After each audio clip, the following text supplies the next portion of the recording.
बुद्धिमान इंसान ये 7 बातें किसी को नहीं बताते। कहानी शुरू होती है एक छोटे से गांव से, जहां एक बुद्धिमान और अनुभवी व्यक्ति रहता था। उसका नाम राजन था। राजन को सभी गांव वाले आदर और सम्मान से देखते थे। उसके पास अनुभव और ज्ञान का भंडार था, लेकिन वह हमेशा शांत और साधारण जीवन जीता था।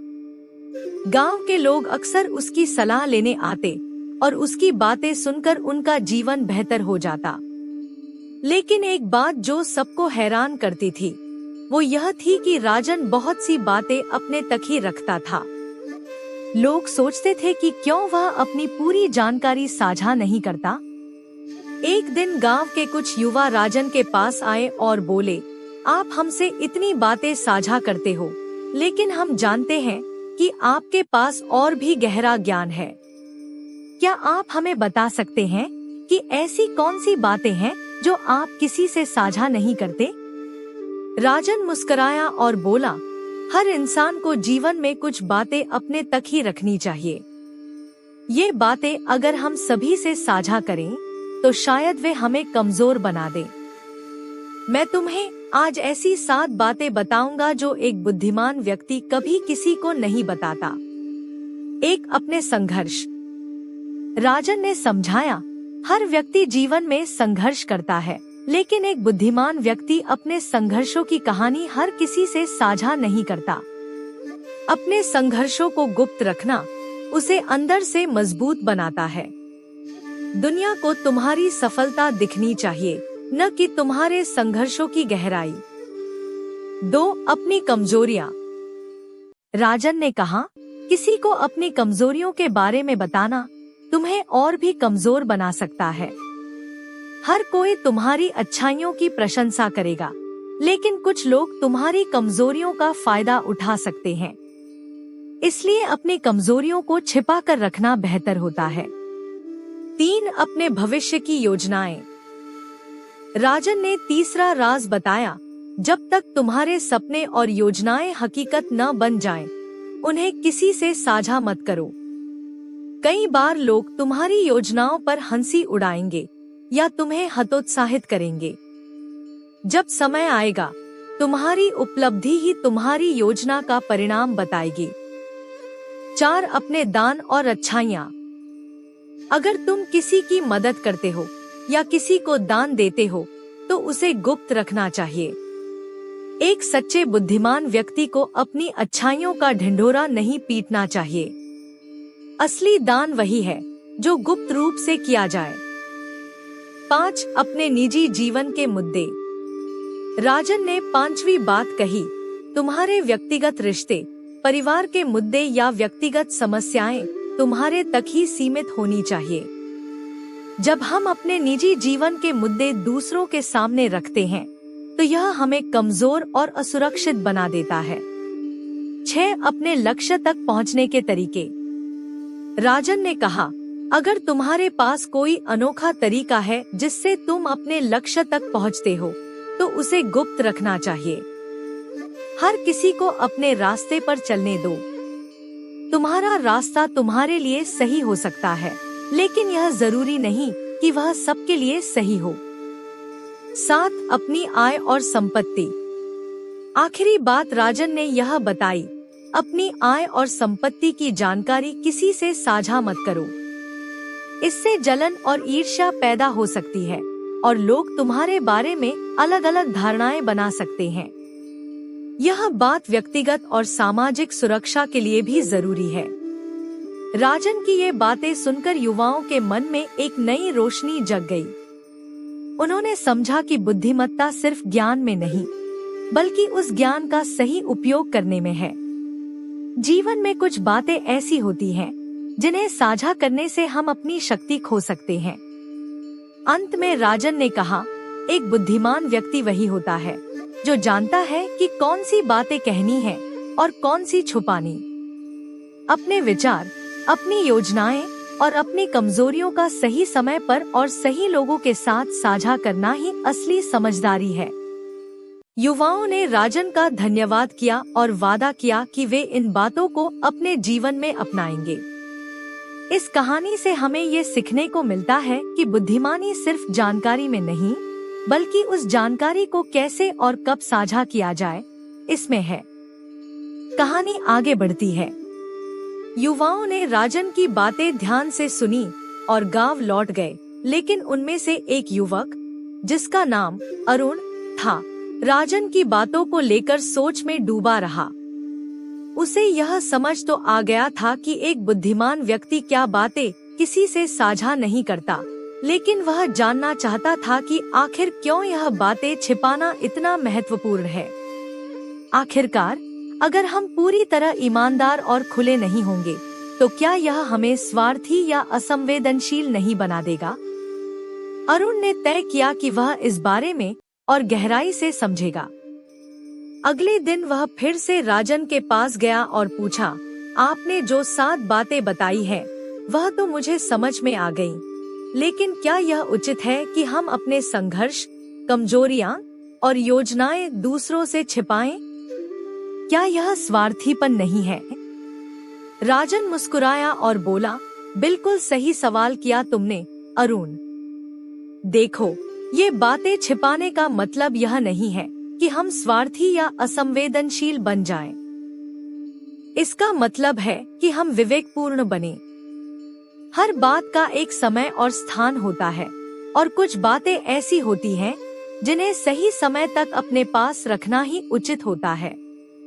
मैं तुम्हें एक और कहानी सुनाता हूँ, जिससे यह बात और स्पष्ट हो जाएगी। राजन ने फिर से अपनी आंखें बंद की और एक पुरानी घटना को याद करते हुए कहना शुरू किया। बहुत समय पहले की बात है। एक और गांव में एक युवा लड़का रहता था जिसका नाम विवेक था। वह बहुत ही मेहनती और महत्वाकांक्षी था। वह एक दिन बड़ा व्यापारी बनना चाहता था। विवेक के पास एक अनोखा व्यापारिक विचार था जो उसने किसी से साझा नहीं किया था। वह उस विचार पर काम कर रहा था, लेकिन जब वह गांव के लोगों से मिला तो उसकी उत्सुकता इतनी बढ़ गई कि उसने अपने विचार को सबके सामने रख दिया। राजन ने कहा, देखो अरुण, इस कहानी से यह सीखने को मिलता है कि हर विचार, हर संघर्ष, हर योजना को सही समय तक छिपाकर रखना ही बुद्धिमानी है। अगर विवेक ने अपनी योजना पर चुपचाप काम किया होता और उसे समय पर लागू किया होता, तो शायद उसका सपना पूरा हो गया होता। दुनिया में बहुत से लोग तुम्हें हतोत्साहित करने वाले मिलते हैं, और बहुत से लोग तुम्हारी कमजोरियों का फायदा उठाने की कोशिश करते हैं। इसलिए हमें अपनी सोच और निर्णय में सतर्क रहना चाहिए। अरुण ने गहरी सांस ली और समझ गया कि राजन की बातें सही नहीं थी, बल्कि उनके पीछे गहरा ज्ञान और अनुभव छिपा था। फिर उसने पूछा, तो क्या इसका मतलब यह है कि हमें कभी किसी पर भरोसा नहीं करना चाहिए? राजन ने शांत स्वर में उत्तर दिया, नहीं, भरोसा करना भी आवश्यक है, लेकिन समझदारी यह है कि तुम जानो कि किस पर कितना भरोसा करना है और कब करना है। यह दुनिया बहुत बड़ी है और हर व्यक्ति का अपना एक स्वभाव होता है।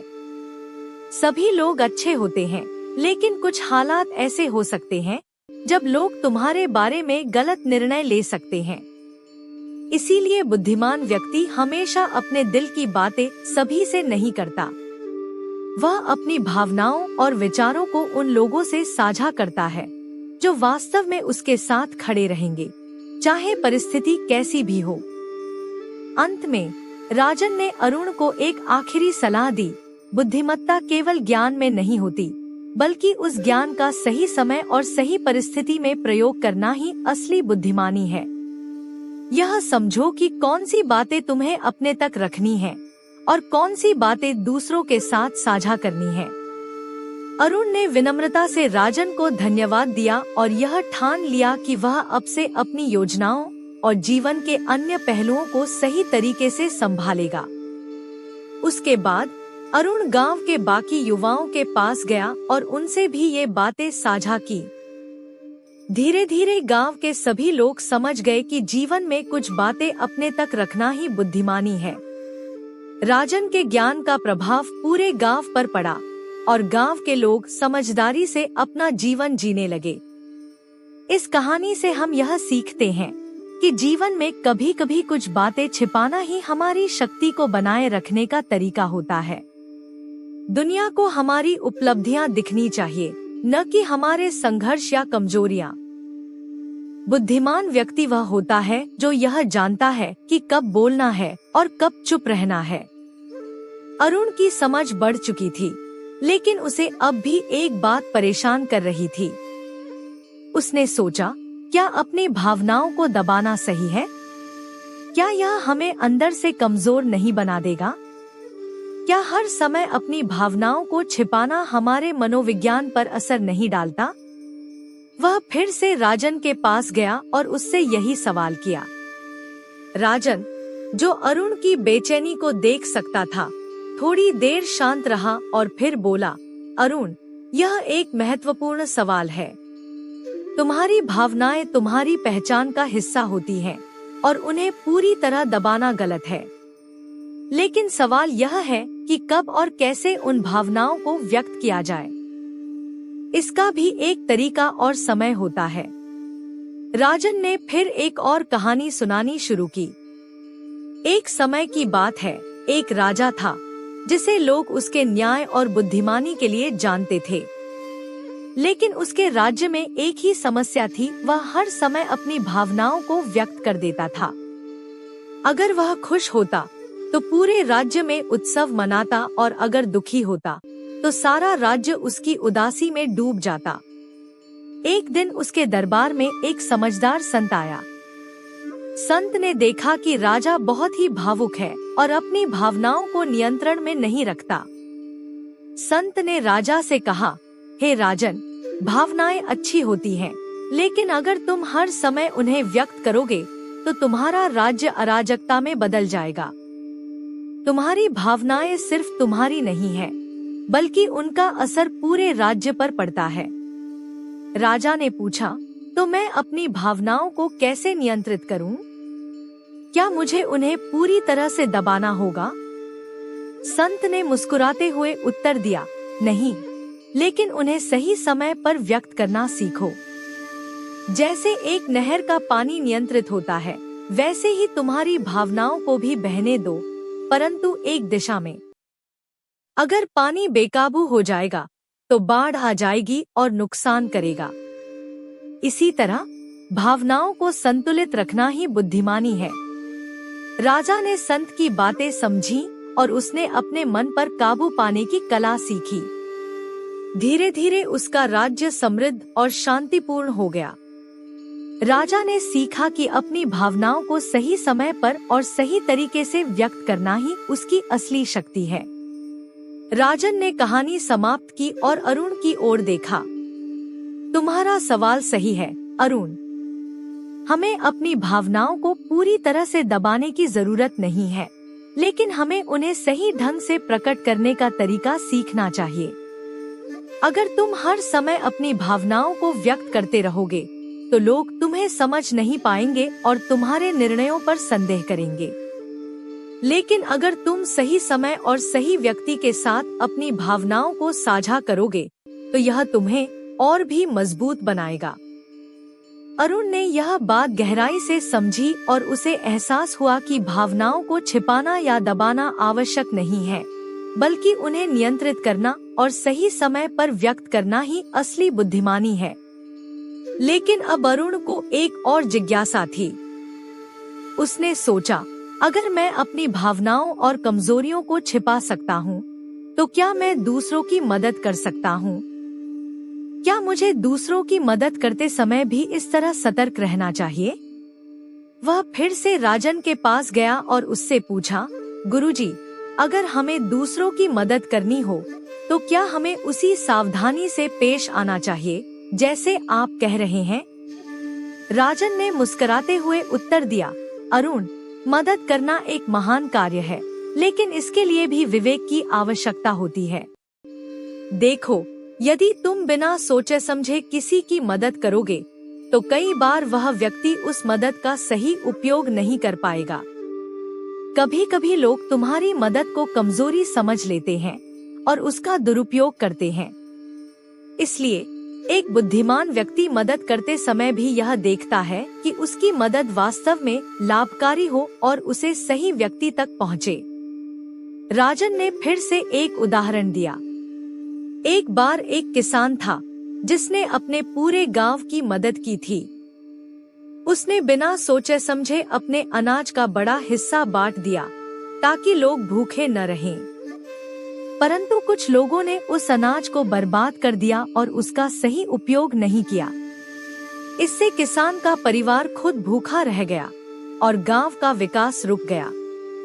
फिर एक दिन एक समझदार व्यक्ति किसान के पास आया और कहा, मदद करना अच्छा है, परंतु सोच समझ कर करो। हर किसी को अनाज की जरूरत नहीं होती। कुछ लोग आलसी हो जाते हैं जब उन्हें बिना मेहनत का फल मिलता है। इसलिए यह समझो कि कौन व्यक्ति तुम्हारी मदद का सही उपयोग कर पाएगा और कौन सिर्फ इसका दुरुपयोग करेगा। उस दिन से किसान ने समझ लिया कि हर किसी की मदद करना बुद्धिमानी नहीं है। सही मदद वही है जो सही समय पर और सही व्यक्ति के साथ की जाए। राजन ने अरुण से कहा, इसलिए अरुण, तुम्हें दूसरों की मदद करते समय भी सोचना चाहिए कि तुम किसकी मदद कर रहे हो और वह उस मदद का क्या करेगा। अगर तुम विवेक के साथ मदद करोगे तो तुम वास्तव में किसी का जीवन बेहतर बना सकते हो। अब अरुण ने वह सच्चाई भी समझ ली। बुद्धिमान व्यक्ति सिर्फ अपनी भावनाओं, संघर्षों और योजनाओं को ही नहीं, बल्कि अपनी दया और उदारता को भी नियंत्रित करता है। उसे यह पता होता है कि कब और कहां अपनी मदद प्रदान करनी है। इसके बाद अरुण ने राजन को नम्रतापूर्वक धन्यवाद दिया और गांव लौट गया। उसकी समझदारी अब और भी गहरी हो गई थी और उसने जीवन में एक नया दृष्टिकोण अपनाया। उसने तय किया कि वह अपनी भावनाओं, विचारों और मदद को सही समय पर और सही तरीके से इस्तेमाल करेगा, जिससे उसका जीवन संतुलित और सफल हो सके। और इस प्रकार अरुण ने अपने जीवन में राजन की शिक्षाओं का पालन किया और एक दिन खुद भी एक बुद्धिमान और समझदार व्यक्ति बन गया, जिसे गांव के लोग सम्मान के साथ देखते थे।